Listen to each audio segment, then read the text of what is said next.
आज मैं आपको एक ऐसे इंसान की कहानी सुनाना चाहती हूँ जिसने कि बचपन में पढ़ाई से बिछड़ने के बाद एक दिन अपने खेत के पड़ोसी से मार खाकर, गालियां सुनकर ऐसी अकल आई कि उसकी जीवन की दिनचर्या तथा उसका लाइफस्टाइल एकदम से चेंज हो गया और वह जो पाली बन चुका था, पशुओं को चराने वाला बन चुका था, एक लर्नड पर्सन बन गया। उसी आदमी की कहानी मैं आपको आज सुनाना चाहती हूँ कि यदि इंसान हिम्मत करता है तो कुछ भी कर सकता है। इंसान के लिए कोई भी कार्य करना मुश्किल नहीं होता। इसी पर मैं आपको यह कहानी सुनाऊंगी। यदि आपको पसंद आए तो कृपया करके लाइक और सब्सक्राइब अवश्य कीजिए। जींद के एक छोटे से गांव के अंदर जयपाल नाम का लड़का रहता था। पढ़ाई करता था, घर में आके घर वालों का काम में हाथ बटाता था। काफी बड़ा जमींदारा था, घर में काफी पशु थे। अब क्या हुआ कि आपस में स्कूल में बच्चों में लड़ाई हो जाती है और वो किसी का सिर फोड़ देता है। अब बात बड़ों तक पहुंची, पंचायतें हुई, लेकिन बच्चों का मामला था इसलिए राजीनामा भी हो गया। लेकिन जयपाल का मन पढ़ाई से बिल्कुल उठ गया। कहने लगा कि स्कूल में तख्तियों से हम लड़ाई करते हैं, इससे अच्छा क्यों ना मैं अपनी भैंस चराऊं और उनको ही पालूं। पैसा तो भैंस चराने में भी बहुत है, क्योंकि एक भैंस की कटिया 3 साल में भैंस बन जाती है, जो काफ़ी पैसों में बिकती है। मैं पढ़ाई न करके अपना ही जमींदारे में हाथ बटाऊंगा तथा भैंसों को चराऊंगा। आप घर वालों ने बहुत समझाया, बहुत मेहनतें की कि बेटा पढ़ाई के बगैर आज के टाइम में कुछ नहीं है, पढ़ाई कर ले, ये काम तो कभी भी कर लेना, ये काम कहीं भागा नहीं जा रहा, क्योंकि जिसका जो किस्म है वो तो वहीं रहता है। एक जमींदार का काम खेती करना, पशुओं को पालना, यही तो उसका कारोबार है।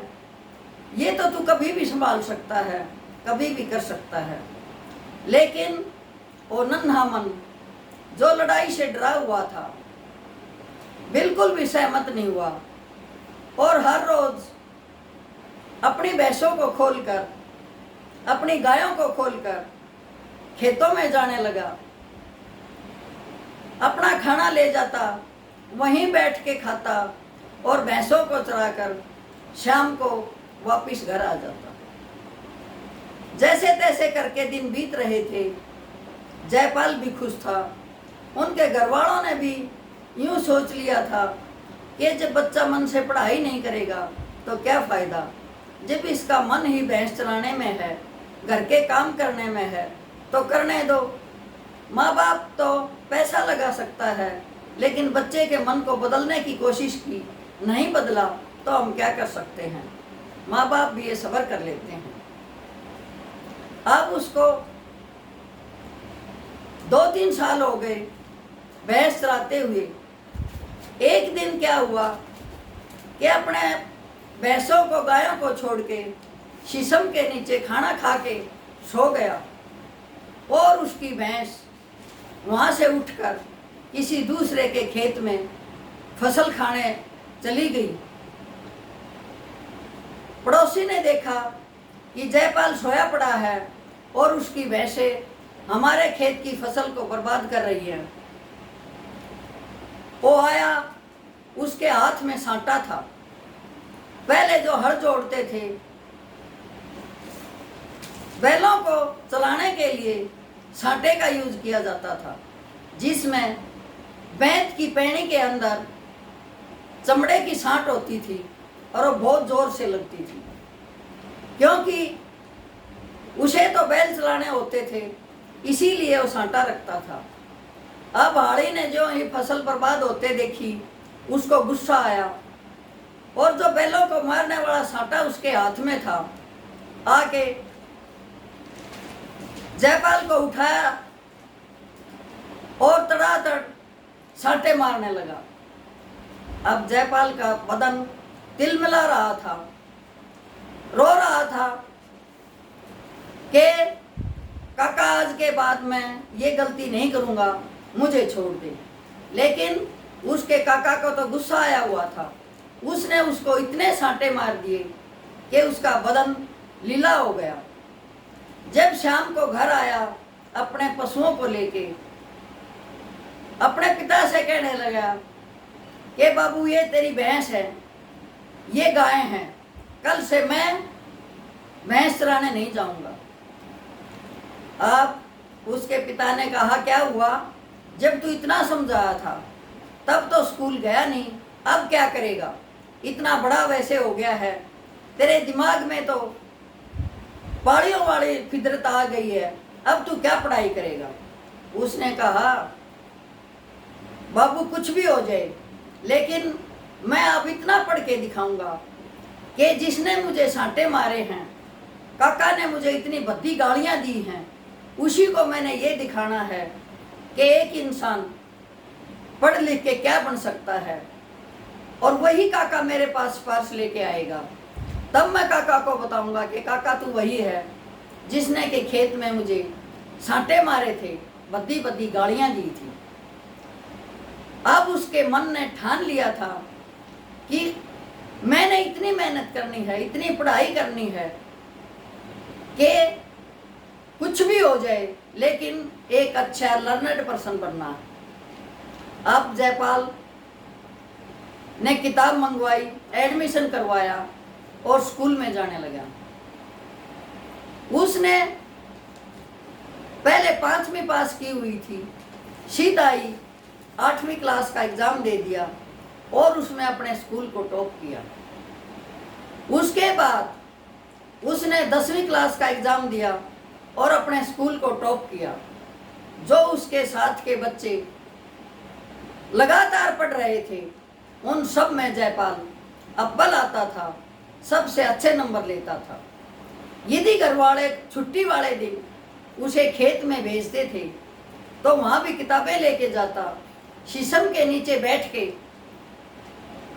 पढ़ता था, वहीं रह जाता था। घर वाले भी आ जाते थे, जब अंधेरा छाता था तब खेतों में से आता, घर पे आके फिर पढ़ाई करता, स्कूल में पूरा ध्यान लगाता। एक दिन वही जयपाल कॉलेज टॉप कर गया।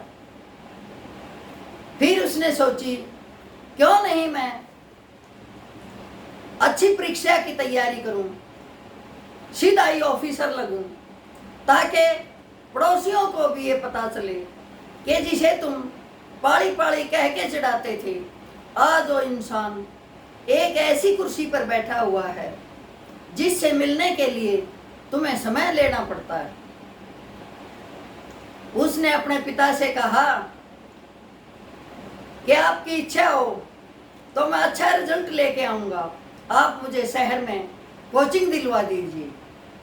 अब उनके घर वालों को भी विश्वास हो चुका था कि जयपाल कुछ न कुछ अच्छा ही करेगा, समझदार हो चुका है, अपने स्कूल कॉलेज को टॉप करता है, तो अब ये बर्बाद नहीं होगा बल्कि आबाद होगा और अपनी लाइफ को ऐसी सेट करेगा कि लोग इसका उदाहरण देंगे।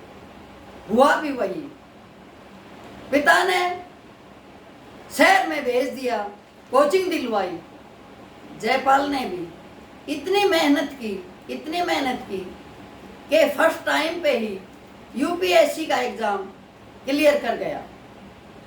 अब सारे गांव गवांडों में रुका पड़ गया कि भाई फलां जमींदार का लड़का जयपाल जो भैंसे चराता था, सुबह डांगर खोल के ले जाता था, शाम को लेके आता था, आज वो डीसी बन गया है। यूपीएससी क्लियर करने के बाद उसने अपने डीसी के पद को संभाला तथा गांव में आकर गांव के बच्चों को समझाता, उनकी क्लासें लेता। उनके लिए उसने एक कोचिंग सेंटर खुलवाया कि मेरी तरह जो भी बच्चा बिछड़ गया है उसको कोई बात नहीं, अब भी वो संभल सकता है, मेहनत कर सकता है, मेरे की तरह अच्छा पद प्राप्त कर सकता है। उसके गांव में अपने पैसे से उसने एक लाइब्रेरी खोली। लाइब्रेरी में बच्चों को मुफ्त में पढ़ाई करवाता। और भी जो उसके दोस्त थे, पढ़े लिखे दोस्त थे, उनको उन्होंने प्रेरित किया कि यदि गांव का भला होता है तो हमारे देश का भला होता है, हमारे समाज का भला होता है, हमारे परिवारों का भला होता है। इसलिए हमारी शिक्षा का महत्व तभी है जब हम दूसरों को शिक्षित करते हैं, दूसरों का भला करते हैं। शिक्षा हमें नम्र बनाती है, एजुकेटेड बनाती है, दूसरों का भला करने के लिए प्रेरित करती है। जयपाल ने ये उदाहरण देकर अपने जीवन को सफल बनाया तथा दूसरों को इसी तरह से सफल बनने की प्रेरणा दी। यदि मेरी ये कहानी आपको पसंद आई हो तो कृपा करके अपने बच्चों को प्रेरित करना। यदि वो बिछड़ गए हों तो उन्हें मेहनत करने के लिए प्रेरित करना, कहना कि एक इंसान जो पाड़ी होते हुए डीसी बन सकता है तो तुम कुछ भी कर सकते हो। एक इंसान चाहे तो कुछ भी बन सकता है, कुछ भी कर सकता है। यही है मेरी कहानी। धन्यवाद।